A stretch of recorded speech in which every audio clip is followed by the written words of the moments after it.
পুরুষ মানুষ সহজে কাঁদে না, কারণ পুরুষের চোখে জল মানায় না। জন্মের পর তাদের মাথায় ঢুকিয়ে দেওয়া হয়, যত কষ্টই হোক তোমার চোখে জল আনা যাবে না। নারীরা হুটহাট কেঁদে উঠতে পারে, নারীরা রাগে কাঁদে, অভিমানে কাঁদে, কষ্টেও কাঁদে, কিন্তু পুরুষ কখনো অভিমান কিংবা রাগে কাঁদে না। নারীর চোখের জলে চলনা থাকলেও পুরুষের চোখের জলে কোনো চলনা নেই। তবুও যদি কোনো পুরুষ কাঁদে, তবে বুঝতে হবে সে বড় কষ্টটাই পেয়েছে এবং সে আসলেই কাঁদছে। পুরুষ কান্নার অভিনয় করতে পারে না, পুরুষের কান্নার দৃশ্য ভয়াবহ, পুরুষের কান্নার কারণ তীব্রতর হয়। তবুও পুরুষেরা কাঁদে, পুরুষ কাঁদে চার দেয়ালের আড়ালে, পুরুষ কাঁদে বারবার ইন্টারভিউ বোর্ডে ব্যর্থ হয়ে সার্টিফিকেটের দিকে তাকিয়ে, পুরুষেরা কাঁদে সংসারের চাহিদা না মেটাতে পেরে, পুরুষেরা কাঁদে বাবা মায়ের চাহিদা পূরণ করতে না পেরে, পুরুষেরা কাঁদে প্রেমিকা হারালে।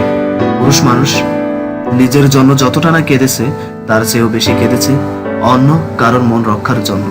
পরিবার, বাবা মা, ছেলে মেয়ে কিংবা প্রেমিকার আবদার পূরণ করার জন্য পুরুষের চোখের জল মাটিতে ফেলতে হয়, যা অনেক প্রেমিকাই জানে না।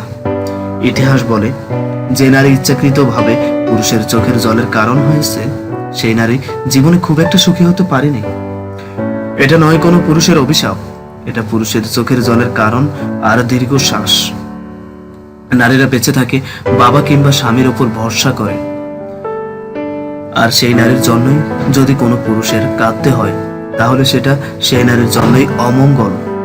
পুরুষ চোখের জল বিপরে যায় না, প্রকৃতিই তার প্রতিদান দেয়। তবুও পুরুষেরা বীর। দিন শেষে একটা পরিবার, বাবা মা কিংবা একটা নারীর বেঁচে থাকার শক্তি। পুরুষকে কাঁদিয়ে যে নারী জীবনে বড় হতে চেয়েছে, তার সারা জীবন ভাঙতে ভাঙতে গেছে, কারণ একটা নারীর জীবনে স্রষ্টার পরেই একজন পুরুষের স্থান।